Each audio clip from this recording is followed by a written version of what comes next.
আপনাদের এই কাঞ্চনপুর বাদামতুলিতে কোনো একটা মা একটা সন্তান 25 বছর বয়স হয়ে গেল, কিন্তু 25 বছরের মধ্যে একদিন মাকে মা বলে ডাক দিল না। আচ্ছা, এরকম আচার আচরণ যদি করে কোনো সন্তান, মার মনটা খুশি থাকবে না দুঃখ থাকবে? আচ্ছা, আজকের মাহফিল থেকে বিদায় হয়ে মায়ের ঘরের দরজাটাই দাঁড়ায় যদি ডাক শুরু করে রাত্র 3টা বাজে, মা মা মা মা গো দরজাটা খোলো না গো মা। 25 বছর পরে যদি সন্তানের ডাক মায়ের শুনে, মা খুশি হবে না বেজার হবে? মা দেখবেন পাগল বেশে দরজা খুলবে, কে আমার কলিজার টুকরা সন্তান 25 বছর পরে আমার মা কইলো, দেখি তো দরজাটা খুলে দেখে কলিজার টুকরা নয়নের মণি সন্তান দাঁড়ায়া চোখের পানি ছেড়ে ছেড়ে বলছে, মা মা মা গো মা। মা বলুন তো খুশি না বেজার? মা দেখবেন আশপাশি ঘরের মহিলাদেরকে জাগাবেন, চাচি আম্মা ঘুমিয়েছেন, খালাম্মা ঘুমিয়েছেন, উঠেন না, একটা মজার খবর শুনেন। কি খবর? আমার পোলায় 25 বছর পরে আজকে আমার মা কইয়া ডাকছে। কি কমু খালাম্মা? এই ডাকটা শোনার সাথে সাথে আমি মায়ের 25 বছরের দুঃখ দূর হয়ে গেছে। আমার আল্লাহ বলেন, আরে দুনিয়ার মানুষ, মায়ের মতো একটা দরদি যদি 25 বছরের দুঃখ এক ডাকে দূর করে দিতে পারে রে, মায়ের চাইতে কোটি কোটি গুণ দয়া বেশি আমি আল্লাহ। আজকের মাহফিলে বসে যারা আমাকে আল্লাহ আল্লাহ বলে ডাকে দিয়েছে রে ফেরেশতারা, আমি আল্লাহর বড় মায়া হয়, বড় দয়া হয়, তোরা সাক্ষী হয়ে যা। এই মাহফিলে বসে যারা আমাকে আল্লাহ বলে ডাক দিয়েছে, 25 বছর বুঝি না, 30 বুঝি না, 90 100 বুঝি না, যাই বয়সেরই হোক না কেন, আমাকে যারা আল্লাহ আল্লাহ বলে ডাক দিয়েছে, এই ডাকের বিনিময় আমি আল্লাহ তাদের জীবনের গুনাহ ক্ষমা করে দিলাম। বলুন, এইভাবে ক্ষমা দেওয়ার ক্ষমতা আমার আল্লাহর আছে কিনা? সমস্যা হলো ফেরেশতারা কই খোদা গো, আদম থেকে শুরু করে ঈসা নবী পর্যন্ত সকল নবী রাসূলের উম্মতের খবর আমরা জানি, কিন্তু এত সহজে তো কাউরে মাপ দাও নাই। কালিমা বেহেশতের, এখন আমরা টিকিট কাটছি বেহেশতে যাব। আচ্ছা বলুন, এখন কি বেহেশতে যাওয়ার দায়িত্ব কি আমরার নাকি নবীজির? বেহেশতে যাওয়ার টিকিট কাটাইছে কে? নবী নিজে বলছে, মান ক্বালা লা ইলাহা ইল্লাল্লাহু ফাদাখালাল জান্নাহ। দ্বিতীয় নম্বরে নবী বলেছে, আসসালাতু মিফতাহুল জান্নাহ, নামাজ বেহেশতের চাবি। কালিমাটা হইল বেহেশতের টিকিট, আর চাবি হইল নামাজ। আচ্ছা, টিকিট পাইলেন, চাবি নাই, ঘরে ঢুকতে পারবেন? চাবি লন, টিকিট লন। এখন টিকিট পাইলেন, চাবিও পাইলেন, জান্নাত কই লন? নবীরে জিগাই, কারণ হাদিস শরীফের কথা তো নবী বলছে, নবীর লন জিগাই, নবী গো টিকিট পাইলাম আপনার কথাই, চাবি পাইলাম আপনার কথাই, জান্নাত কই? নবী বলবে, জান্নাত তোমার মায়ের পায়ের নিচে। বলুন, কার পায়ের নিচে? আরো জোরে বলতে হবে। তাই জান্নাতটা কাছে হইল না দূরে হইল? নামাজ ঠিক আছে, রোজা আছে, হজ আছে, নবীর ভালোবাসা আছে, মসজিদ বানাইছেন, মাদ্রাসা বানাইছেন, মুফতি সাহেব, মুহাদ্দিস সাহেব, মুফাসসির সাহেব, মুরব্বি সাহেব হইছেন, মাথায় টুপি, মুখে দাড়ি, মাথায় পাগড়ি, পরনে জামা, সব ঠিক আছে, কিন্তু মায়ের সাথে একটু বেঈমানি করেছেন। বলুন, জান্নাত পাইবেন? একটু বেঈমানি কার সাথে করছেন? সব ঠিক, মায়ের সাথে বেঈমানি, সব শেষ। আরে মা বাবার কথা মতো যে জন চলে না, বলুন, মা বাবার কথা মতো যে জন চলে না, আল্লাহ নবীজির দয়া তারা পাবি না। হায়রে আল্লাহ নবীজির দয়া। মা বাবাকে দুঃখ দিলে নামাজ রোজা যাইবি ফলে, মা বাবাকে দুঃখ দিলে নামাজ রোজা যাইবি ফলে, মার কলিজায় আঘাত দিলে খোদা সহে না, মার কলিজায় আঘাত দিলে খোদা সহে না, আল্লাহ নবীজির দয়া তারা পাবি না। হায়রে আল্লাহ নবীজির দয়া তারা পাবি না। সব ঠিক আছে, মার সাথে বেঈমানি, এখন কি হলো? সব নামাজের নামাজ, হাজির হজ। এক হাজি সাহেবের জীবনী খুলে দেখি, উনি 39 বার হজ করছে, 40 বারের মাথায় আরাফাতের ময়দানে খুশির কান্না কাঁদতেছে, হাই হাই আমার কি ভাগ্য, 40 বার হজ করতে পারলাম। গায়েবী আওয়াজ হচ্ছে, হাজি 40 বার কেন রে?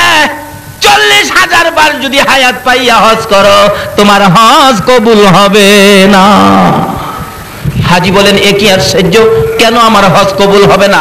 ব্যাপারটা কি জানতে চাই। আবার গায়েবী আওয়াজ হচ্ছে, হাজি রে, একদিন তোর মার সাথে তর্কাতর্কি করে, সাধারণ ব্যাপার নিয়ে কথা কাটাকাটি করে এক পর্যায়ে রাগ হইয়া রে হাজি তোর মারে লাথি মাইরা ঘরের বাইরে ফালাইয়া দিছিলি। তোর মা গলা কাটা মুরগির মতো লাফাইয়া লাফাইয়া কলিজাটা ফাটাইয়া দুনিয়ার থেকে বিদায় হয়েছিল। বিদায় মুহূর্তে আমি আল্লাহর কাছে একটা বিচারের দরখাস্ত করেছে, হাজি রে, লাথি দিয়া মার কলিজা ফাটাইছো 40 বার কেন? 40,000 বার হজ করলেও একটা হজ কবুল হবে না। কারণ নবী বলেছে, তোমার মা বাবার চেহারার দিকে মায়ার নজরে তাকাও, তাহলে একবার তাকাইলে একটা কবুল, 7টা উমরা হজের সওয়াব দেওয়া হবে।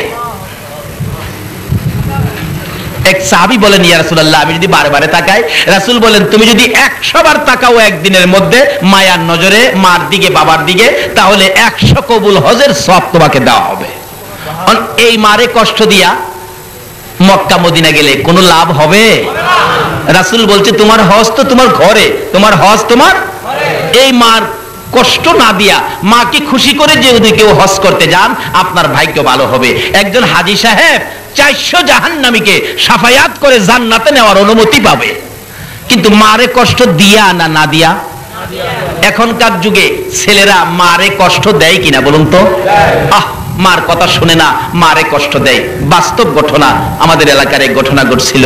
মা বাড়ির কাছে বিয়ে করাইলেন ছেলেকে। ছেলে তো শ্বশুর বাড়িতে যায়, মাশাআল্লাহ, শাশুড়িও খুব আদর করে। ঢাকা চাকরি করে তো 7 দিনের ছুটি নিয়ে আসছে, নতুন জামাই তো। 7 দিন থাইকা সকালবেলা ফার্স্টই বাস ঢাকা চলে যাবে। কিন্তু মা তো সকাল থেকে অপেক্ষায়, আমার ছেলে আইসা আমার কাছ থেকে বিদায় নিয়ে যাবে, আমি মায়ের পায়ে সালাম করবে। কিন্তু সকালবেলা মা অপেক্ষায়, ছেলে আর মার দিকে লক্ষ্য নাই। শাশুড়ির কাছ থেকে বিদায় নিয়ে ঢাকা চলে গেছে। যাওয়ার পথে শীতের রাত্র ছিল, কুয়াশার মধ্যে, রাস্তার মধ্যে বাড়ির থেকে 30 কিলোমিটার দূরে যাওয়ার পরেই ট্রাকের সাথে বাস মুখামুখি সংঘর্ষ, 7 জন লোক মারা গেল, তার মধ্যে এই ছেলেটাও মারা গেছে। আচ্ছা বলুন তো, রাস্তাঘাটে কোনো বিপদ যদি সন্তানের হয়, আগে খবরটা কে পায়? আরো আস্তে কোন কে পায়? মা ফজরের নামাজ পড়ে বিছানায় বসে বসে কান্দে, কলিজা মানে না, কেন জানি কলিজায় আগুন। একটু পরে ঘর থেকে বাহির হইয়া রাস্তায় দাঁড়ায় কান্দে। পাড়া প্রতিবেশী মহিলারা প্রশ্ন করে, মা হইয়া এইভাবে কেন কাঁদতেছেন? জবাব দেন, মা দুঃখিনী। এরে মহিলারা, পাড়া প্রতিবেশী না, কেন জানি আমি মার কলিজায় আগুন জ্বলতেছে। 30 কিলোমিটার দূরের খবর, মার কাছে আইছে কিনা? মা রান্না করে যায় না, রান্নাও করে না, কোনো কাজ করতে পারতেছে না। নাস্তার সময় পার হয়ে যায়, নাস্তাও মা খায় না, খালি কান্দে। মহিলারা জিজ্ঞেস করলে জবাব দেন, কেন জানি রে, আমার কলিজায় আগুন জ্বলছে। একটু পরে অ্যাক্সিডেন্টের লাশগুলি টাইনা বাহির করে। লোকটার পকেটে ভিজিটিং কার্ড ছিল, কার্ডের মধ্যে ঠিকানা পাইয়া লোকেরা টাকা উঠাইয়া কাইটটা দিয়া প্যাকেট করে 200 টাকা ভ্যান গাড়ি ভাড়া করে উঠাইয়া দিয়ে লাল নিশান লাগাইয়া ভ্যান গাড়ি যাইতেছে লাশ লইয়া। বাড়ির কাছাকাছি যাওয়ার পর প্রশ্ন করলেন, ভাই সাহেব দাঁড়ান, দেখেন তো ঠিকানাটা চিনেননি? মন্নান লোকের নাম, বাড়িটা কোথায়? ওই লোকটা বলেন, কি হয়েছে? অ্যাক্সিডেন্টে মারা গেছে। লোকটা বলতেছে, ও ভ্যান গাড়ির ড্রাইভার, ওই যে দেখো মোড়ের মধ্যে দাঁড়ায়া মহিলাটা কাঁদতেছে, এই মহিলাটা মন্নানের মা লাগে। ভ্যান গাড়ির ড্রাইভার চোখের পানি ছেড়ে ছেড়ে কান্দে আর ডাকে, মন্নান রে, তোর মা কেন রে রাস্তায় দাঁড়ায়া কান্দে? বলুন তো, 30 কিলোমিটার দূরের খবর মার কাছে আসছে কিনা? এই মারে কষ্ট দিও না, আমার নবীর শাফায়াত নসিব হবে না। দুঃখিনী মা রাস্তায় দাঁড়াইয়া কান্দে। ভ্যান গাড়িওয়ালা ওই মায়ের পাশে যাইয়া ডাকতেছে, আপনি কেন কান্দেন? আপনার ছেলের নাম কি? মন্নান। হ। ভ্যান গাড়িওয়ালা চোখের পানি ছেড়ে দিলেন, মন্নানের মা আর কেঁদো না, এই যে তোমার মন্নান কাইত্তার প্যাকেটের মধ্যে অ্যাক্সিডেন্টে তোমার মন্নান মারা গেছে। সঙ্গে সঙ্গে মা বেহুশ হইয়া জ্ঞান হারা হইয়া চিত হয়ে জমিনে পড়ে গলা কাটা মুরগির মতো নাচতেছে, বেহুশ হয়ে যায়, জ্ঞান ফিরতেছে না। লোকেরা লাশটা নামাইয়া খুইলা দেখে মাথার মস্তক একবারে বাহির হইয়া সারা শরীর রক্তে লাল লাল হইয়াছে, জিহ্বাটা বাহির হইয়ে পড়ে আছে। মা বেহুশ হইয়া পড়ে আছে। মন্নানের খবর শুনে মাথায় পানি দিচ্ছে। কিছুক্ষণ পর মার জ্ঞান যখন ফিরে গেছে, মা একটা চিৎকার মেরে ডাকে, ও আমার পাড়া প্রতিবেশীরা, ও আমার লোকেরা, আমার একটু জায়গা দে, আমি আমার মন্নানকে মন ভরে দেখবো। লোকেরা যখন সরে গেলেন, দূরে দূরে সরে গিয়ে রাস্তা করে দিলেন, দক্ষিণী মা দৌড়াইয়া যাইয়া মন্নানের দিকে তাকাইয়া দেখে রে রক্তে লাল হয়ে আছে, জিহ্বাটা বাহির করে দিছে। দক্ষিণী মা মৃত সন্তান রে আঞ্জায়া ধরে বুকের মধ্যে লাগাইয়া দুই গালের মধ্যে চুমাইয়া চুমাইয়া মা দরদি মন্নানের জিহ্বাটার মধ্যে চুমাইতেছে। বাবা মন্নান রে, কেন আমি মায়ের দোয়া নিয়ে গেলি না? আজকে তুই বিদায় হয়ে গেলি, আমারে কি মা বলে আর ডাকবি না? আমি মা কার ডাক শুনে কলিজার আগুন নিভাবো। মরা ছেলে বুকে লইয়া, মৃত ছেলে বুকে লইয়া মা কান্দে। শাশুড়ি দূরে দাঁড়াইয়া নাকে কাপড় দিয়া রাখছে। যেই মা মৃত ছেলে বুকে লইয়া কান্দে গো, এই মার কলিজায় যারা আঘাত দিয়েছো, নামাজ রোজা হজ যাকাত মক্কা মদিনার ইমাম হইয়াও আল্লাহর জান্নাতে জায়গা হবে না। আমার আল্লাহ বলেছে নবীর কথা মানো। নবী বলেছে কালিমাটা বেহেশতের টিকেট, নামাজ বেহেশতের চাবি। উম্মতের রে, টিকেট লইয়া চাবি লইয়া কই যাবি? যারে তোর মার পায়ের নিচে যা, তোর মায়ের পায়ের নিচে তোর জান্নাত। আল্লাহ বলেছে নবীর কথা মানার জন্য। নবী বলেছে মায়ের পায়ের নিচে জান্নাত। বলুন কার পায়ের নিচে? এই মায়ের খেদমত করা দরকার আছে কিনা? এই মাকে কষ্ট দিলে নবীরে পাবেন? এই মাকে যদি দুঃখ দেন নবীর শাফায়াত নসিব হবে? এখন দুঃখ দেওয়ার মতো ছেলে আমাদের বাংলাদেশে আছে কিনা? শেষ একটি ঘটনা বলেই আমি দোয়া করে দিব। একটা ছেলে হলো, মা মাত্র একটা ছেলে। ছেলেটা হওয়ার আগে ছেলেটা বেঁচে আছে, মা নাই। মা আপনাকে আমাকে পেটে নিয়ে কত কষ্ট করছে। এই মারে কষ্ট দিলে আল্লাহর আরশ মানে না, আমার নবীর শাফায়াত নসিব হয় না। আমি যে এলাকায় ইমামতি করতাম, এই এলাকার ঘটনা। বুড়া মানুষ তার মেয়ের জন্য একদিন আসরের নামাজের সময় মসজিদের দক্ষিণ পাশের জানালায় দাঁড়ায় কাঁদতেছে। গরিব ছিলেন, মেয়েটার বাচ্চা হবে তো, কিন্তু চিকিৎসার অভাবে মেয়েটা একবারে মৃত্যুর মুখে, পয়সা নাই, গরিব মানুষ। তার মা বুড়া মানুষ দরজায় দাঁড়ায় বলতেছে, মুসল্লি সাহেবান, আপনারা তো আমার এলাকার, আমার মহল্লার, আপনারা আমাকে একটু সাহায্য করেন। আমার মেয়েটার জন্য আপনাদের কাছে জীবন ভিক্ষা চাই। আমার মেয়েটা মারা যাবে ডেলিভারিতে, একটু সাহায্য আপনারা আমাকে করেন।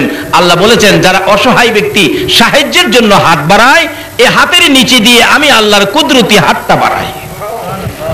কিন্তু কেউ তাকে দিল না। মাগরিবের সময় সালাম ফিরাইয়া বললাম, এই লোকটা অসহায়, মহিলাটা এমন বিপদের মধ্যে সাহায্য চাইলো, কেউ দিলেন না, এটা কাজটা ভালো হলো? একজন মুরব্বী বলেন, বাবা কার জন্য কে রোজগার করে রাখছে, কে কারে দেয়? আমি বললাম ঠিক আছে, দেখি, আমি ইমাম সাহেব, আমি মহল্লায় বাহির হব, দেখি আমার এনে কেউ দেয়, আমার সাথে কেউ যাবেন? ইংরেজি শিক্ষিত একটা লোক, হাই স্কুলের মাস্টার, উনি বললেন হুজুর আমি যাব আপনার সাথে। দুইজনে মিলে মহল্লার থেকে 35 কেজি চাউল তার সাহায্যের জন্য 750 টাকা উঠাইলাম। উঠায় পাঠায়া বললাম হসপিটাল পাঠান। টাকার জন্য তাকে মরতে দেব না, হায়াত নাই, আমার কিছু করার নাই, আমি চিকিৎসার জন্য টাকা জোগাবো, তাকে পাঠান হসপিটালে। সরকারি হসপিটালে পাঠাইলে আমি সকালবেলা মক্তব ছুটি দিয়ে দৌড়ায় গেলাম, কি খবর দেখি। যাইয়া দেখি ডাক্তার দাঁড়িয়ে আছে, তার মা বাবা দাঁড়িয়ে আছে। জিজ্ঞাসা ডাক্তার সাহেব কি খবর? ডাক্তার বলেন দেখেন যে অবস্থা রোগী পাঠাইছেন, একবারে শেষ মুহূর্ত, এখন তো কিছু করা যাবে না, বাঁচানো সম্ভব হবে না। আমি বললাম ডাক্তার সাহেব চিকিৎসা করেন, টাকার জন্য, চিকিৎসার জন্য আমি তাকে মরতে দেব না, মানুষের হাতে পায়ে ধরে আমি টাকা আনবো, চিকিৎসা করেন, গরিব মানুষ। ডাক্তার বলেন তাহলে চেষ্টা করে দেখি দুইজনের একজন বাঁচানো যায় কিনা। যদি মা বাঁচাইতে চায় তাহলে বাচ্চাটা মারা যাবে, বাচ্চা বাঁচাইতে গেলে মা মারা যাবে। এখন তার গার্জিয়ান আপনারা পরামর্শ দেন, আমি কি বাচ্চা বাঁচাবো নাকি মা বাঁচাবো? ওই মহিলাটার মা বাবা বলতেছেন ডাক্তার সাহেব, আস্তে করে বলে, ডাক্তার সাহেব আমার মেয়েটাকে বাঁচাইয়া দেন, অর্থাৎ মা বাঁচান, বাচ্চা মেরে ফেলেন। এমন সময় দেখি ওই বেহুশ মহিলাটা, জ্ঞান নাই, জ্ঞানটা ফিরলো, চোখ দুইটা খুলে চাইলো, চোখগুলি লাল, জর্জর করে চোখের পানি পড়ছে। ডাকতেছে ডাক্তারের দিকে ইশারা করে, ডাক্তার সাহেব মায়ের কথা শুইনেন না, বাবার কথা শুইনেন না, 10 মাস 10 দিন কষ্ট করেছি আমি, ডাক্তার গো দুইজনের একজন যদি মারতে হয় আমার সন্তান মাইরো না। ডাক্তার তুমিও তো একটা মায়ের ঘর থেকে হয়েছো, তোমার মা তোমাকে প্রসবের সময় কত কষ্ট করেছে, ওই সময় তোমাকে যদি মেরে ফেলতো তুমি কি ডাক্তার হইতে পারতা না? তোমার দুইটা পায়ে ধরি, দুইজনের একজন যদি মারতে হয় আমি মার জীবন শেষ করে দে, আমার পেটের সন্তান বাঁচাইয়া দে।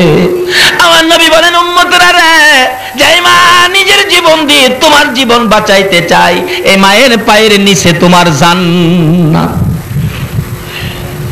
মসজিদে নয়, মাদ্রাসায় নয়, মক্কা নয়, মদিনায় নয়, এই মায়ের পায়ের নিচে তোমার জান্নাত। নবীর কথা, এই নবীর কথা মানার জন্য কে বলছে? আল্লাহ। বলতেছিলাম শেষ কথা দোয়া হয়ে যাবে, বাস্তব ঘটনা। এবার মহিলাটা বলতেছে, ডাক্তার আমাকে মেরে ফেলেন, আমার বাচ্চাটা বাঁচাইয়া দেন, আমি মা বেঁচে থাকবো, বাচ্চা মৃত হবে, আমি মা সইতে পারবো না। ডাক্তার বলেন, এত যখন আসার চেষ্টা করে দেখি দুজন বাঁচানো যায় কিনা, দরজা বন্ধ করে দিয়ে চিকিৎসা শুরু হলো।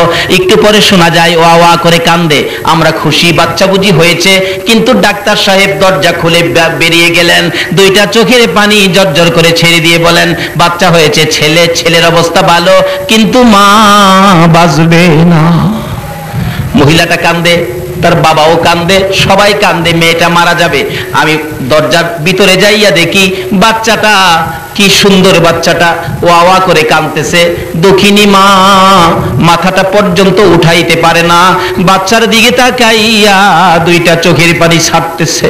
মার দিকে তাকাই ইশারা করে, কথা আর বলতে পারতেছে না।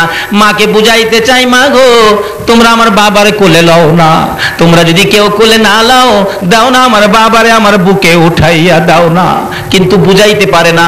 অবশেষে দেখি দক্ষিণী মা নিজের বাচ্চা নিজে কোলে নিতে চাইতেছে, দুইটা হাত বাচ্চার দিকে বাড়াইতে চায়, বাড়াইতে পারে না, শক্তি নাই, একবারে শেষ মুহূর্ত।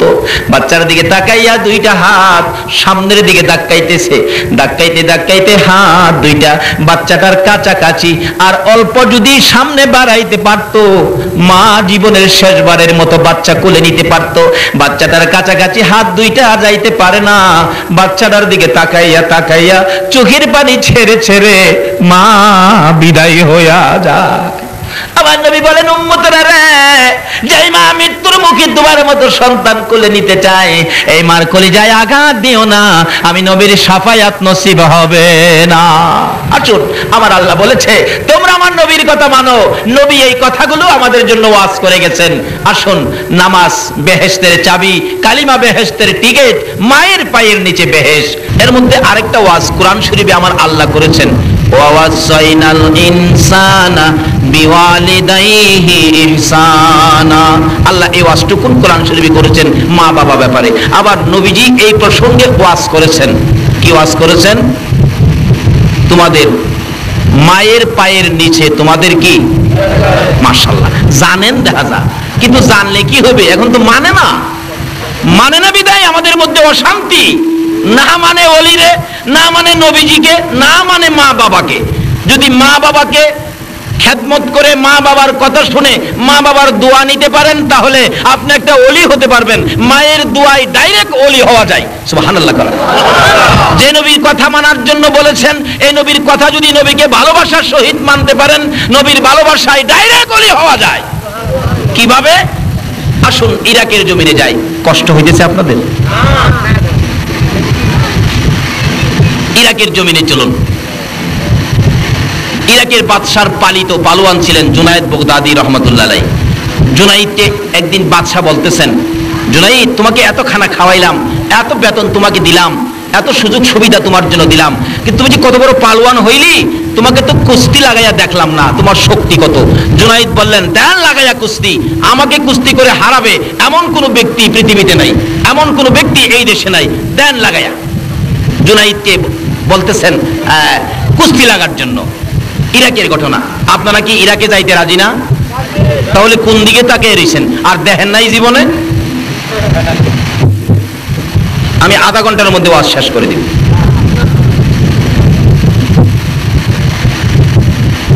ঘোষণা করে দিলেন, আমার জুনাইদকে যদি কুস্তি লড়ে কেউ হারাইতে পারে, বুঝার জন্য বলছি, আমাদের দেশের টাকা 10,000 টাকা পুরস্কার। এমনি আওলাদে রাসূল, যেই নবী না হইলে কিছু হতো না, এই নবীর বংশের একটা লোক বাচ্চা কাচ্চা নিয়ে খুব কষ্টের মধ্যে আছেন, না খায়া দিন কাটে, 2 দিন 3 দিন কেটে যায়, চুলার মধ্যে আগুন জ্বলে না। এই গরিবী অবস্থার মধ্যে আওলাদে রাসূল দেখতেছেন পোস্টার, জুনাইদকে কুস্তি লড়ে হারাইতে পারলে 10,000 টাকা পুরস্কার। আওলাদে রাসূল বাদশার কাছে হাজির হয়ে বললেন, হে বাদশা, আমি তোমার জুনাইদের সাথে কুস্তি লড়বো। আল্লাহু আকবার বলুন। জুনাইদের সাথে কুস্তি লড়বো। বেটা ঠিক মতে দাঁড়াইতেই পারে না, কিন্তু লোকটা হলো আওলাদে রাসূল, আমার রাসূলের বংশের লোক। বাদশা কয়, বেটা লড়বি নাকি মরবি? জুনাইদকে দেখছো? কোনা দেখি নাই। জুনাইদরে এক নজর দেখা যাও। জুনাইদকে দেখতে গেছে, যায়া দেখে বাবারে বাবা, কি বেটা হাতির মতো এক পালোয়ান বসা, আর আওলাদে রাসূল তো পেটে খানা নাই, একবারে জীর্ণ শীর্ণ দুর্বল লোকটা। যায়া জুনাইদকে দেখা বলেন, জুনাইদ, আমি তো তোমার সাথে কুস্তি লড়তে আসছি। জুনাইদ কয়, লড়তে আইছো নাকি মরতে আইছো? আমার হাতটা যদি তোমার উপরে ছেড়ে দেই তুমি শেষ। আওলাদে রাসূল নবীর বংশের লোকটা বলতেছেন, জুনাইদ, নিয়ম অনুযায়ী কুস্তি লড়ো, যদি আমি মরে যাই মরে যাব, তাতে তোমার কি? ঠিক আছে, দিন তারিখ করা হলো, শুক্রবার দিন জুমার পরে জুনাইদের সাথে কুস্তি লড়বে। আরেক পালোয়ান আসছে। এবার সারা দেশের মানুষ ময়দানে নাইমা গেছে, জুনাইদের সাথে কুস্তি লড়বে। এই লোকটা জানি কেমন। দুইজন যখন মাঠে নামছে, জুনাইদ হাতির মতো, আর জুনাইদের সাথে যে কুস্তি লড়বে হ্যাঁ একটা মশার মতো, কিন্তু লোকটা যে নবীর বংশের। সুবহানাল্লাহ।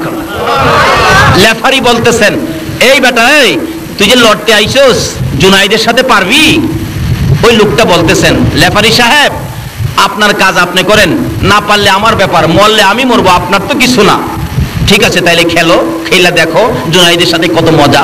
এবার আওলাদে রাসূল, আমার নবীর বংশের লোকটা জীর্ণ শীর্ণ, পেটে খানা নাই, চোখের পানিগুলি ছেড়ে দিয়ে বলতেছেন, জুনাইদ, তোমার সাথে কুস্তি লড়ার আগে 2টা কথা তোমার সাথে বলতে চাই।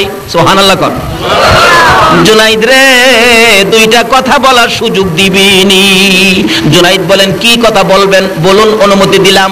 লেফারি দূরে দাঁড়িয়ে আছে, জুনাইদের কানের গোড়ায় মুখটা লাগাইয়া আওলাদে রাসূল চোখের পানি ছেড়ে ছেড়ে বলতেছেন, রে জুনাইদ, আমারে চিনুনি?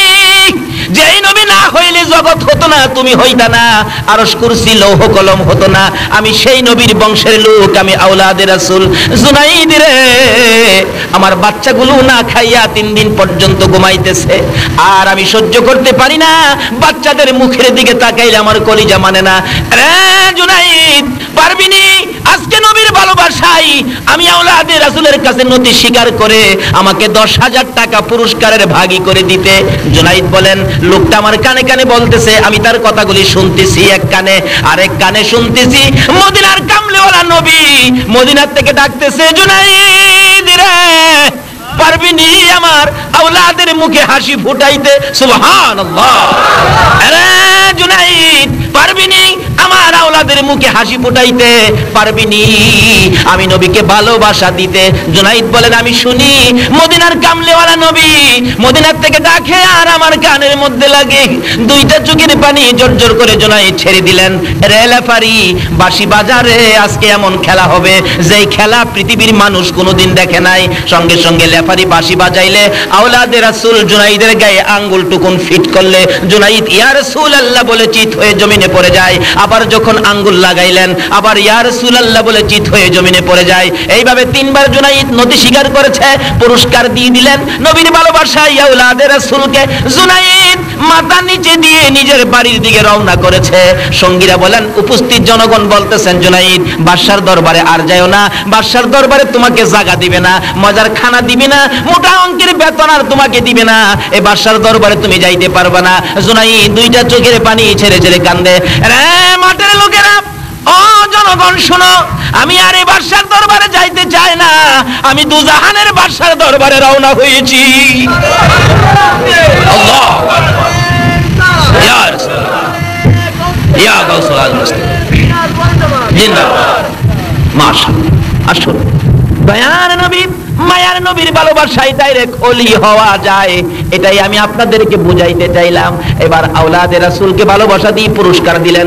জুনাইদ নিজের আমিত্ব, নিজের আধিপত্য বিলীন করে দিলেন। নিজের বাড়ির দিকে যাচ্ছে আর চোখের পানি ছেড়ে ছেড়ে ডাকতেছে আর গুনগুন করে কাঁদতেছে, ইয়া রাসূলুল্লাহ ইয়া হাবিবাল্লাহ ইয়া রাসূলুল্লাহ। আমার মৌতের নিদান কালে থাকিয়েন নবী গো আমার শিয়রে, আমার মৌতের নিদান কালে থাকিয়েন নবী গো আমার শিয়রে, দেখিব আপনাকে দুই নয়ন ভরে, ইয়া রাসূলুল্লাহ ইয়া হাবিবাল্লাহ ইয়া রাসূলুল্লাহ ইয়া হাবিব। এইভাবে জুনাইদ কানতে কানতে নবী নামের জপনা জপতে জপতে বাড়িতে ঢুকে গেলেন। এশারের নামাজ পড়ে জুনাইদ বিছানার মধ্যে শুয়ে শুয়ে ডাকে, দয়ার নবী মায়ার নবী গো, ও আমার প্রাণের নবী। এইভাবে ডাকতেছে, চোখের মধ্যে ঘুম আসে আবার একটু পরে সজাগ হয়ে যায়, ঘুম আসে একটু যায়। এমন সময় দেখে উম্মতের কান্ডারি আর মদিনার রওজার মধ্যে শোয়া নয়। সুবহানাল্লাহ। দয়ার নবী মায়ার নবী মদিনার রওজা থেকে উঠে জুনাইদের ঘরে হাজির হইয়া যায়। ছেড়ে দে নৌকা মাঝি যাব মদিনায়, বলুন না, ছেড়ে দে নৌকা মাঝি। মদিনাতে কান্দে নবী উম্মতের মায়ায়, মদিনাতে কান্দে নবী উম্মতের মায়ায়, ছেড়ে দে নৌকা মাঝি যাব মদিনায়, ছেড়ে দে নৌকা মাঝি। নবী মদিনাতে আছে শুইয়া গুনাহগার উম্মতের মায়া, মদিনাতে আছে শুইয়া গুনাহগার উম্মতের মায়া, সেই নবীরই প্রেমে সবাই পাগল হও না, সেই নবীরই প্রেমে সবাই পাগল হও না, ছেড়ে দে নৌকা মাঝি যাব মদিনা, ছেড়ে দে নৌকা মাঝি। আল্লাহ নামের বর্ষা করি সারলাম নবীর প্রেমের তরি, বলুন আল্লাহ নামের বর্ষা করি সারলাম নবীর প্রেমের তরি, দয়াল নবীর রওজা খানি আমায় দেখাও না, দয়াল নবীর রওজা খানি আমায় দেখাও না, ছেড়ে দে নৌকা মাঝি যাব মদিনা, ছেড়ে দে নৌকা মাঝি। খালি মুখে মুখে কইবেন নাকি আল্লাহ তৌফিক দিলে মদিনা যাইবেন? মদিনা যাইবেন? মদিনা গেলে একটা সদাই পাবেন মদিনার মার্কেটে, যেটা পৃথিবীর কোনো মার্কেটে পাওয়া যায় না। আউট অফ মার্কেট একটাই সদাই, একটাই মার্কেট, এটা হলো মদিনা। সদাইটা কি? রাসূল বলেছে, বলবো? রাসূল বলেছে মানজারা কবরি ওয়াজাবাত লাহু শাফাতি, যারা আমি নবীর রওজাটাও জিয়ারত করে গেছে তাকে শাফায়াত করে জান্নাতে নেওয়া আমি নবীর উপর ওয়াজিব হয়ে গেছে। মদিনার রওজা জিয়ারতকারী একটা মানুষ দেখা যেই কথা, একটা জান্নাতি মেহমান দেখা সেই কথা। যদি আল্লাহ তৌফিক দেয় যাবেন নি মদিনা? ও বাবা যুবকেরা, এখন থেকে সিগারেট না খায়া, আইসক্রিম না খায়া 2 টাকা 1 টাকা করে জমা করো মদিনার উদ্দেশ্যে। যদি তোমার ক্ষমতা নাও হয়, একদিন মদিনার কামলিওয়ালা নবী তোমার ভাঙ্গা করে স্বপ্নে দেখা দিয়ে যাবে। আল্লাহ আমাদেরকে সেই জায়গায় কবুল করুন, সকলে বলুন আমিন। বলতেছিলাম জুনায়েদ বাগদাদী বলেন, আমি তো আমার ঘুমের ঘরে ঘুমিয়ে আছি, আমি দেখি মদিনার কামলিওয়ালা নবী আয়েশা আমারে ডাকতেছে, জুনায়েদ, আল্লাহু আকবার, জুনায়েদ আজকে খেলার মাঠে কি খেলা খেলেছো? আমি নবী মদিনায় শুয়ে থাকতে পারলাম না। জুনাইদ রে আয় আমার পাশে আয়, আজকাল থেকে তুই পালোয়ান জুনাইদ নয়। নবীজি একটা রুমাল মুবারক জুনাইদের মাথার মধ্যে পেঁচাইয়া বানতেছে আর বলতেছে, আজকাল থেকে তুমি আউলিয়াদের মাথার তাজ, তাজুল আউলিয়া জুনাইদ। নবীর ভালোবাসায় ডাইরেক্ট ওলি হওয়া যায়। জোরে জোরে কন্যা সুবহান। ইয়া রাসূলুল্লাহ জিন্দাবাদ জিন্দাবাদ জিন্দাবাদ জিন্দাবাদ। মাশাআল্লাহ বলতেছিলাম অলি হইতে গেলে রাস্তাগুলি কত যে সহজ, নবীর ভালোবাসায় ডাইরেক্ট অলি হওয়া যায়। আরেকটা অলি হওয়ার রাস্তা হলো মায়ের দোয়ায়। বলুন কার দোয়ায়? আরো জোরে বলুন কার দোয়ায়? কোরআন শরীফে মায়ের ওয়াজ করেছেন, বাবার ওয়াজ করেছেন আমার আল্লাহ। ওয়াসাইনাল ইনসানা বিওয়ালিদাইহি ইহসানা। আল্লাহ ওয়াজ করেন আমরা যেন আমাদের মা বাবার সাথে ভালো ব্যবহার করি। বলুন মা বাবার সাথে কি ব্যবহার? আচ্ছা এখন কি মা বাবার সাথে ভালো ব্যবহার আছে? আমি যে এলাকায় ইমামতি করতাম এটা ময়মনসিংহ বাজিতপুর এলাকায়, আপনার বাজিতপুর, হ্যাঁ মাশাআল্লাহ এ ভাই সব চিনে দেখা যায়। বাজিতপুর ইমামতি করতাম তো এক মজার ঘটনা, বাপ বেটায় ঝগড়া লাগছে। বাবা ঝগড়া লাগিয়ে ছেলেরে বলতেছে তোমাকে সেট আপ, পুলাই বাবারে কো আপনারে ডবল সেট আপ। আসেনি এই যুগ অহন বর্তমানে? অথচ মা বাবার সাথে কি ব্যবহার! আল্লাহু আকবার। কোরআন শরীফ খুলে দেখুন, মা বাবা যদি তোমাকে মারে, মা বাবার সামনে এরকম করে কান্নাকাটি করো না, তোমার মা বাবা কষ্ট পাবে। মা বাবা মারলে দূরে গিয়া কাঁদো, সামনে না। নামাজ পড়বেন, রোজা রাখবেন, হজ করবেন, যাকাত দিবেন, নবীর আশিক হবেন, ওলির পাগল হবেন। যদি মার সাথে বেঈমানি করেন তাহলে সব শেষ। সব কি শেষ?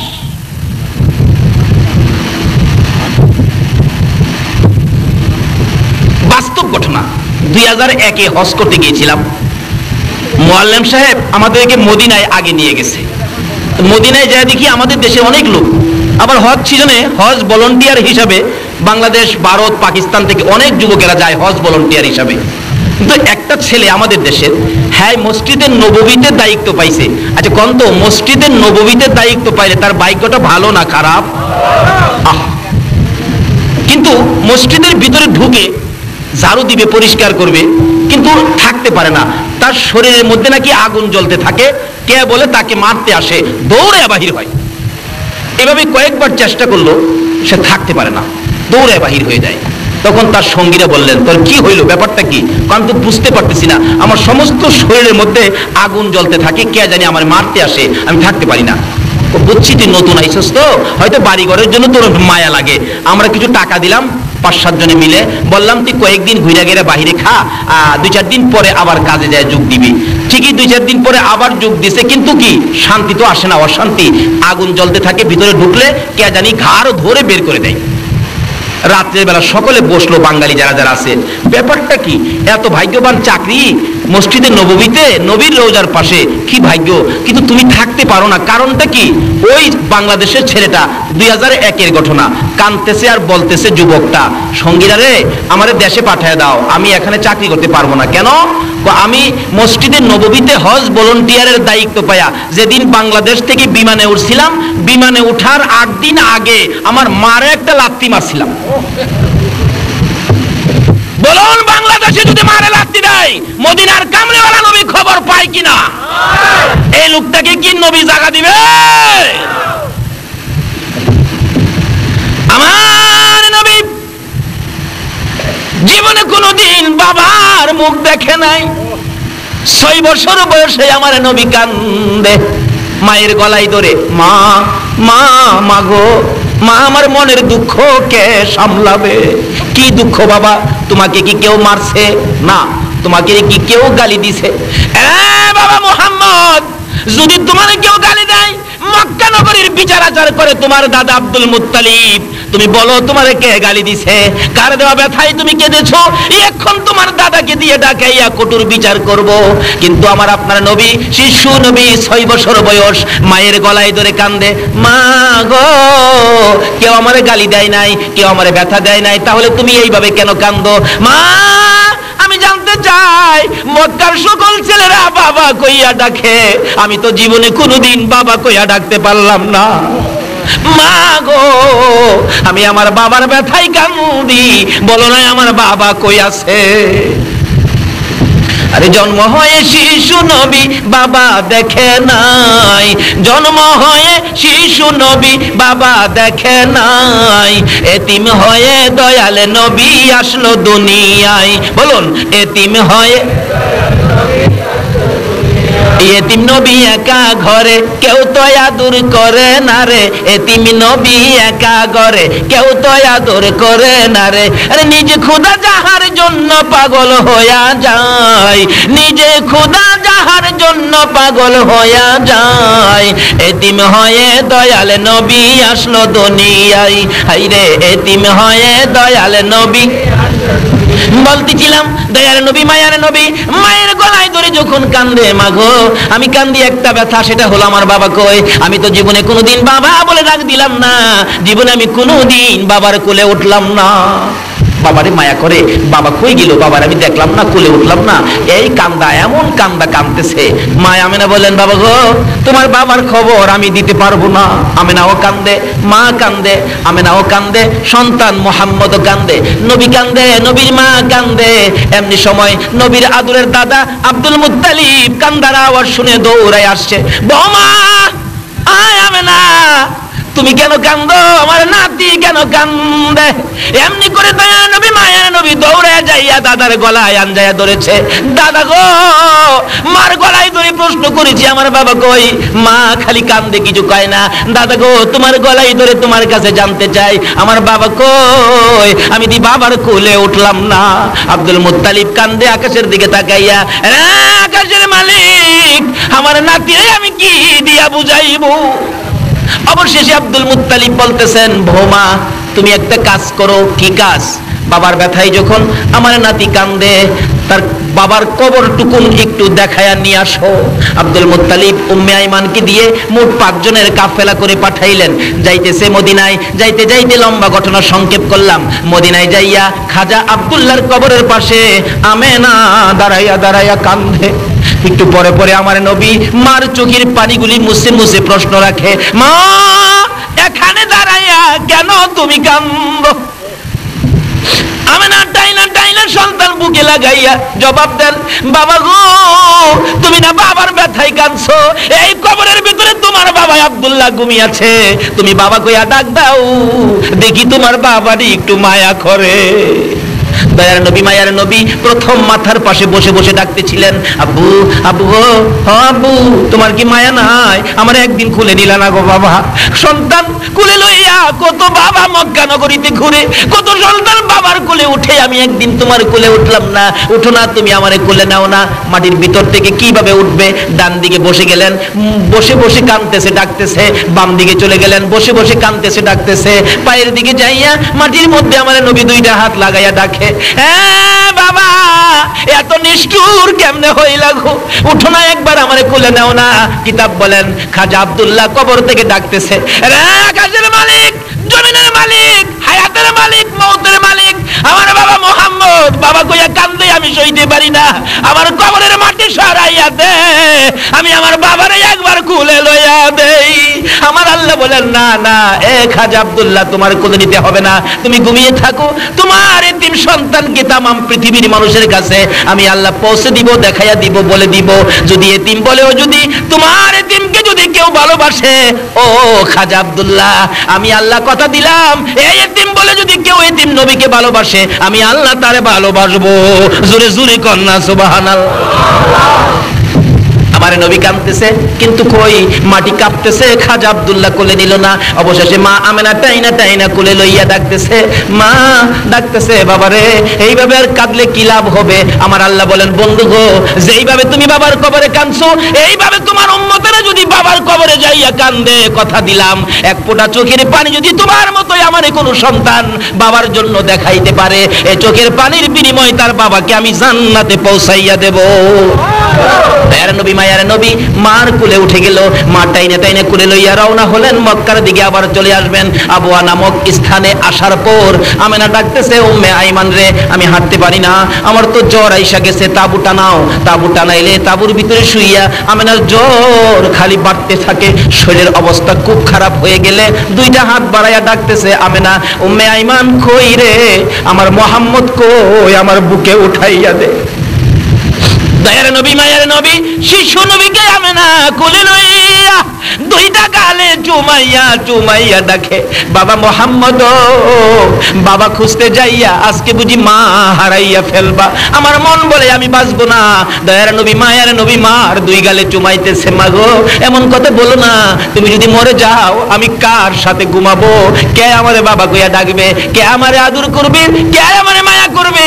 আমি কারে মা বলে ডাকবো?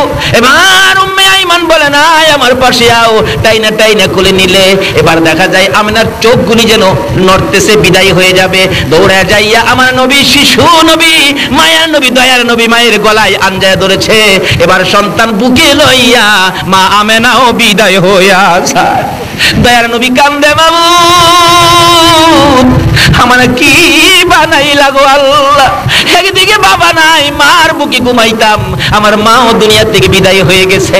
আমার আল্লাহ বলেন, বন্ধু গো, মাহারা কোন সন্তান যদি তোমার মতো এইভাবে কান্দে, মায়ের কবরে যাইয়া যদি কান্দে, কথা দিলাম তোমার মতো এক ফোঁটা চোখের পানি যদি আমার মায়ের জন্য দেখাইতে পারে, সন্তানের চোখের পানির উসিলাই তার মা বাবার কবর জান্নাতের বাগান বানাইয়া দেব। আমার নবী এইভাবে তরিকা আমাদের সামনে রাস্তাগুলি খুলে দিয়ে গেলেন। যদি আমরা মার সাথে বাবার সাথে ভালো ব্যবহার করি, দুনিয়াতে একটা অলি হইতে পারবো। মায়ের দোয়াই অলি হওয়া যায়, নবীর ভালোবাসায় অলি হওয়া যায়, ডাইরেক্ট অলি হওয়া যায়। আসুন সংক্ষেপ আলোচনা বলতেছিলাম, দয়ার নবী মায়ার নবীকে কোলে লইয়া উম্মে আইমান দাসী মক্কার দিকে রওনা হলো। বহুদিন পার হয়ে গেলে আব্দুল মুত্তালিব ঘুমায় না, রাত্র হলে খালি ছটফট করে। বহুদিন হলো আমার আদরের নাতি মক্কা থেকে মদিনা গিয়েছিলেন, এখন পর্যন্ত কেন আসে না? মদিনার কাছাকাছি, মদিনার থেকে বিদায় হইয়া উম্মে আইমান মোহাম্মদকে কোলে লইয়া যখন মক্কার কাছাকাছি আইসা গেল, আব্দুল মুত্তালিব দেখে 5 জনের কাফেলা করে পাঠাইলাম, কাফেলার মধ্যে একটা লোক কম দেখা যায়, ডাকতেছে, ও আমার ছেলেরা বেরিয়ে যা, দেখ কাফেলার মধ্যে লোক একটা কম দেখা যায়। আমার মন বলে, রে আমার আদরের বৌমা বুঝি দুনিয়ায় নাই। খবর পাঠাইলে খবর একটাই পাওয়া গেল, আদরের বৌমা দুনিয়ায় নাই। কাছাকাছি আসার পর আমার নবী দাদাকে দেখে দূর থেকে হাত বাড়াইয়া ডাক মারছে, দাদা গো, আমার কে কুলে নিবে গো দাদা? আমার মা নাই, বাবাও নাই, আমার কে আদর করবে? দাদা হইয়া দুইটা হাত বাড়াইয়া ডেকে ডেকে বলতেছেন, আয় আমার কুলে আয়, আমি যতদিন বেঁচে থাকবো আমি তোর বুকে রাখবো রে, আমি তোর কুলে রাখবো রে নাতি। তার জীবনী লিখে মাঝে মাঝে আব্দুল মুত্তালিব বলেন, রাতের বেলা নাতি যখন আমার কাছে ঘুমাইতো, মাঝে মাঝে আমার গলায় ধরে মা মা কইয়া, বাবা বাবা কইয়া চিৎকার মারতো। আমি কুলে লইয়া আবার ঘুম পাড়াইয়া বলতাম, নাতি রে ঘুমা রে, তোর মা নাই রে, তোর বাবা নাই। এইভাবে মাহারা বাবাহারা হইয়া আমার নবী কত কান্দা কাঁদছে। এই নবীর উম্মত যদি হও, যদি নবীর কথাগুলি মানো, মায়ের কবরে যাও, বাবার কবরে যাও, যদি মা বাবা দুনিয়ায় না থাকে, আর যদি মা বাবা দুনিয়ায় থাকে, মা বাবার খেদমতে চলে যাও। কই যাবেন? মা বাবা দুনিয়ায় থাকলে কই যাবেন? মা যদি বলে, বাবা আমার জন্য 2টা আপেল আইনো, কি বলেন, আনতে হবে কিনা? এখনের ফুলাফান আনতে রাজি না, দমক মারে, টাকা নাই। অথচ 100 টাকার সিগারেট খা, মার জন্য 2টা আপেল আনতে পারে না বাঙালি। এই জাতের সন্তান আছে কিনা দুনিয়াতে বলুন তো? এক বেচারা বাবা আছে, মা নাই, বাবার জন্য ভাতের ব্যবস্থা করছে। একটা মাটির বাসন আছে না, মাটির বাসন, এটা কি কন আপনারা? মাটি দিয়ে যে বাসন বানায়, মাইটা বাসন কয়, আমাদের দেশে কয় হানুক। হানুক, আরে হাঙ্কি আর কি, হাঙ্কি। সেই শাঙ্কির মধ্যে বাবারে বাদ দেয়, বাসনও দেয় না। এতে কি বোঝা যায়? বাবারে আদর করে নাকি ঘৃণা করে? ঘৃণা করে। হাঙ্কির মধ্যে বাদ দেয়, একেবারে প্রত্যেক দিন এক সমান এক মাফে বাদ দেয়। বাবা তো বুড়া মানুষ, একদিন ভাত খাইছে, পেটটা ভরে নাই, বাসনটা হাতে নিয়ে কাঁদতেছে, কাঁদতে কাঁদতে অস্থির। তার নাতি ছিল, আদুরের নাতি। নাতি বলতেছেন, দাদা তুমি কাঁদো কে? দাদা কই, কাঁদি রে ভাই, যে ভাত দিছে, ভাত খায়া তো আমার পেট ভরে নাই, আর চাইতে ভাত হইলে ভালো হইতো, এই জন্য কাঁদি। বর্তমানের অবস্থান বলছি। নাতি কো, দাদা দাও, আমার কাছে দাও, আমি ভাত নিয়ে আসি তোমার জন্য। কয় না, তুমি আবার ভাত চাইতে গেলে আবার নিয়ে সন্ধ্যার সময় ভাত বন্ধ হয়ে যা, দরকার নাই, যা খাইছি তাই, আর দরকার নাই, সবুর পেয়ে আছি। নাতি চালাক, বাচ্চা ছেলে খুব চালাক। হ্যাঁ, মাটির বাসন লইয়া দৌড় মারছে, উঠানে যাইয়া বাসনটা ইচ্ছা করে হাত থেকে ফালাইয়া ভেঙে ফেলছে। বাইঙ্গা হ্যাঁ নিজেই কাঁদতেছে, তার মা বাবা 2জন বেরিয়ে আসছে। আব্দুল আলী, কান্দোস কে বেটা? আব্বা কান্দি, বাসনটা যে ভাঙ্গে গেল এই জন্য তো কান্দি। বাসন একটা ভাঙছে বেটা, মাটির বাসন 10টা নিয়ে আমু, কান্দসকে আয় আমার কোলে আয়। কয় না কোলে যাবো না, আগে কাইন্দা লই। কেন কাঁদবি? মাটির বাসনটা যে ভাঙছি। আরে একটা বাংছো 10টা নিয়ে আমু, এটা কয় টাকার ব্যাপার? কয় না এই বাসনের জন্য না, আমি যে দাদার বাসনটা ভাঙছি। তুমি তোমার বাবারে যেই বাসন মাইপা বাদ দিতা, আমি বড় হইয়া এই নাতে যাওয়া হবে না। সব শেষ। শেষ কথা, মা বাবার সাথে আজকালকার দিনে যে কি ব্যবহার করে আমার জানা ঘটনা। আমি যখন চাকরি করতাম, এলাকার ঘটনা, কি সুন্দর ঘটনা দেখেন। একটা মাত্র ছেলে হয়েছে, একটা ছেলে। ছেলে হওয়ার পরে ছেলের বাবা মারা গেছে, মা বাচ্চাটা কোলে লইয়া কান্দে। আমি যদি অন্য জায়গায় বিবাহ বসি, এই ছেলেটারে তো রাখবে না, বের করে দিবে। বাবা বলে ডাক দেওয়ার সুযোগ নাই, মা কইয়াও ডাক দিতে পারবে না, না বিয়ে বসবো না। একটা বাচ্চার দিকে চায়া মহিলাটা সব শেষ করে দিলেন। আরবি লেখাপড়া জানতেন, বাড়ি বাড়ি প্রাইভেট পড়াইতেন, কোরআন শরীফ পড়াইতেন।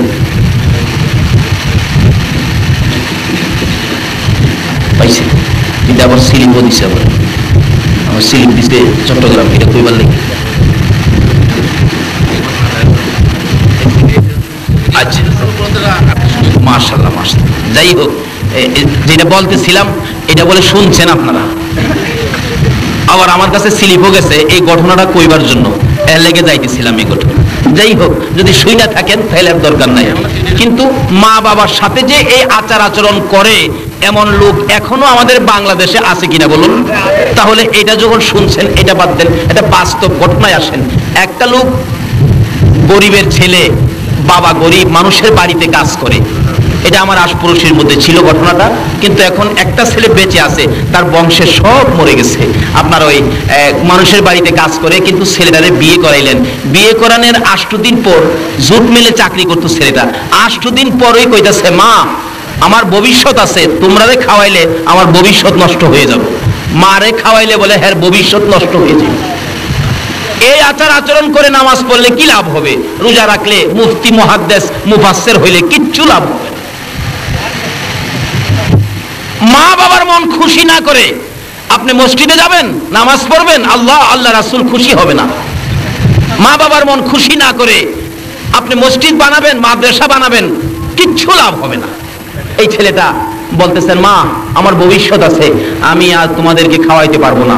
মা বলেন, বাবা আজকেই এই কথা বললে আমারে খাওয়াইতে পারবি না? তোর বাবা কত কষ্ট করে তোরে বড় করেছে, লালন পালন করেছে, আমারে খাওয়াইতে পারবি না? কনা পারবো না। অবশেষে কি করবে? আলাদা হয়ে গেছে, জুট মেরে চাকরি করে, সপ্তাহে সপ্তাহে বেতন পায়। এই দিয়া কিছু রুজি রোজগার মোটামুটি ভালো। দুইজন মানুষ তো কিছু টাকা আয় থাকে। কিছু জমি জমা রাখলেন বন্ধক, জমি জমার উপর কিছু ধান, 20 থেকে 25 মণ ধান তার ঘরের মধ্যে জমা হয়ে গেছে। খাওয়ার পরে 20 মণ 25 মণ ধান। তার বাবা অসুস্থ, মানুষের কাজে যাইতে পারে না। অবশেষে ছোট্ট আরেকটা ভাই ছিল, পেটের খিদায় কাঁদতেছে। 2 দিন 3 দিন হয়ে গেল, ঘরে খানা আনতে পারে না। বাবা তো অসুস্থ, খানা আনবে কে? রোজগার করিয়া তো কেউ নাই। বাচ্চাটা বলতেছেন, আম্মা আমার বড় ভাইয়ের ঘরে ধান আছে, ধান নিয়ে আসো। আব্বা কাজে গেলে এই কাজের টাকা দিয়া তুমি ধান কিনা বাইরে দিয়া দিও। মা ছোট বাচ্চার দিকে তাকাইয়া বড় ছেলের কাছে বলতেছেন, বাবা 10-এর দান দিবি? 10-এর দান তোর বাবা সুস্থ হইলে, রোজগার করলে তোর দান কিনা তোরে দিয়া দিব। মা দান চাইছে, পোলাই কয় আচ্ছা আমি বুঝা দেখি দেওয়া যাইবে কিনা। মা দান চাইলে যার বুঝবার বাকি থাকে, বলুন তো নামাজ পড়া কি বেহেশতে যাইতে পারবে? রাসূল বলছে বেহেশ কার পায়ের নিচে। আর এই রাসূলের কথা মানার জন্য কে বলছে? ওমা ইউতির রাসূলা ফাকাদ আতা আল্লাহ। আল্লাহ বলছে তোমরা আমার রাসূলের কথা মানো। দান চাইব, মা দান চাইছে, হের বুঝবার বাহির হইছে। আচ্ছা বলুন তো কার সাথে বুঝতেছে? বাড়িওয়াল নেই, যায় কয় মা তো 10-এর দান চাইছিন, দেওয়া যাইব? মহিলা কয় তুমি কিচ্ছুই বুঝো না, তোমার আইডা তোমার উন্নতরা সেরা দেখতে রাজি না, তোমারে ক্ষতি করতে চায়, তোমার দান খাইব সব নিয়া 10-এর কইরা নিষেধ দিয়া দাও, দান দেওয়া যাবে না। মুখে মুখে বলে দিলেন না না দান দেওয়া যাবে না। যেই মা এই সন্তান পেটে রাইখা কলিজায় লাথি খাইছে, এই সন্তান যদি 10-এর দান না দেয়, বলুন তো মা কষ্ট পাইছে কিনা? মার চোখের পানি আইসা গেছে। বাবারে কত প্রস্রাব পায়খানা সাফ করছি, রাত্রে রাত বিজার জায়গায়, তোমার প্রস্রাবের বিজা জায়গায় আমি ঘুমাইছি, তোমারে শুকনার মধ্যে রাখছি। যদি একবারে শুকনা জায়গা না পাইছি, আমার বুকে করে তোমারে সারা রাত ঘুম পাড়াইছি। আজকে আমারে 10 কেজি দান দিলা না। মার চোখে পানি আইসা গেছে। কানতে কানতে ঘরে ঢুকলে তার বাবা জিগায়, কাদকে কাদি তোমার পোলা আমারে 10-এর দান দিল না। আরো কয় দান খাইয়া বলে হ্যাঁ শেষ করবো। বাবাই কয়, বড় পোলা, এত আদর করি, মানুষের বাড়ির কাজ করি, সন্ধ্যার সময় বাড়িতে আসতে খালি হাতে কোনোদিন আসি নাই, একটা কমলা হইলেও নিয়ে আসছি। আইসা যদি দেখছি পোলা ঘুমাইছে, কমলাটা ছিলাইয়া ঘুমতে উঠাইয়া খাওয়াইছি, না হয়তো আমার ঘুম হইছে না। এই পোলা 10-এর দান দিল না। বাবাও কান্দে, মাও কান্দে। আমার আল্লাহ কয়, আর কান্দিস না, তোদের চোখের পানি তোর সন্তানের জন্য গজব বানাইছি। আচ্ছা বলুন তো, মা বাবার চোখের পানি যদি সন্তানের জন্য গজব হয়, এই গজবতে বাঁচাইবার ক্ষমতা পৃথিবীর কারো আছে? কোন আমার আছে? পীর সাহেবের আছে? গজব আজ থেকে 30 বছর আগে কথা বলছি, 30-31 বছর আগের কথা। গজব কি গজব? লোকটা খালি খুসখুস করে কাশে। মানুষে কয় তোমার কি হলো, ডাক্তার দেখাও। ডাক্তারের কাছে যাওয়ার পরেই ডাক্তার বলেন, আপনি দূরে থাকেন, আপনার যক্কা হয়ে গেছে, যক্কা। তখনকার সময় যার হয়তো যক্কা তার নাই রক্ষা। ওষুধ ছিল না তখন, এখন তো ওষুধ বাইরিয়া সর্দির মতো হয়ে গেছে। এবার বাস্তব ঘটনা বলছি। তারপরে ডাক্তার বলেন আপনার ওষুধ নাই, আপনি বাড়িতে চলে যান। ডাকতেছেন, ডাক্তার সাহেব বাড়িতে চলে যান, আপনার যক্কা হয়ে গেছে। বাড়িতে যায় খালি চোখের পানি মুছে। বিবি সাহেবা জিগায়, কাদকে ডাক্তার কি কইছে? আরে ডাক্তার তো কইছে। কি কইছে? কয় না। কি কইছে কও?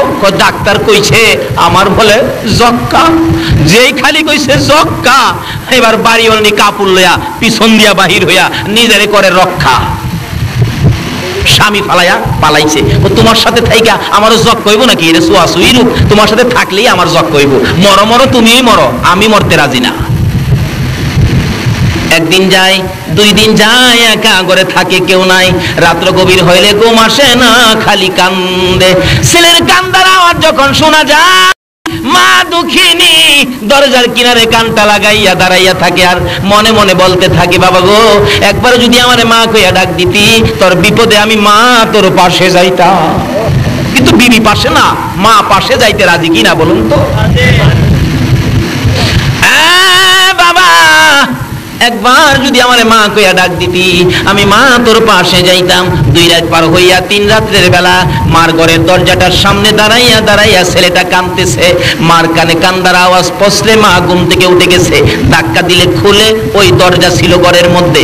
বাবা ঘুমিয়ে আছে, মা ঘুম থেকে উঠে ডাকতেছে, কে কান্দো তুমি, কে? সঙ্গে সঙ্গে ছেলে বলতেছে, মা গো, আমি তোমার কলিজার টুকরা সন্তান। ও মা, আমি তোমার অপরাধী সন্তান। দরজাটা খুলো। দরজা খুললে মার পায়ে পড়তে চাই, মার কাছে ক্ষমা নিতে চাই, আর ডাকতেছে, মা গো, আমার বাবা কই? বাবারে ঘুম থেকে উঠাও না। বাবা চট করে ঘুম থেকে উঠে গেছে। বাবার দিকে তাকিয়ে ডাকে, বাবা গো, ভুল করেছি, ক্ষমা করবানি। মা তোমার পায়ে ধরতে চাই, ভুল করেছি, ক্ষমা করবানি।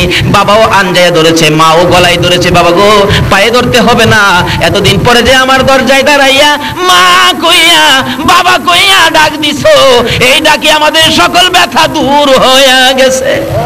যেই মা যেই বাবা এত ব্যথা দেওয়ার পরেও একবার মা বাবা কইয়া ডাক দিলে ব্যথা দূর করে দেয়। আমার নবী বলেছে, উম্মতেরা রে, সেই মা বাবার পায়ের নিচে তোমার জান্নাত, আর এই মা এই বাবার পায়ের নিচে জান্নাত। আসুন নবীর কথা মানি। নবীর কথা মানা ব্যতীত আল্লাহর জান্নাত পাইতে পারেন না। নবী বলেছেন মায়ের পায়ের নিচে জান্নাত।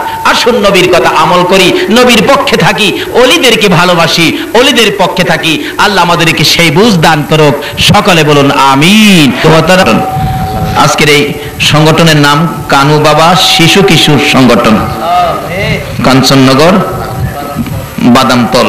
আল্লাহ মসজিদ প্রাঙ্গণে এই মাহফিল তুমি কবুল করে লাও গো আল্লাহ, এবং এই সংগঠনটাকে তুমি কবুল করে লাও গো।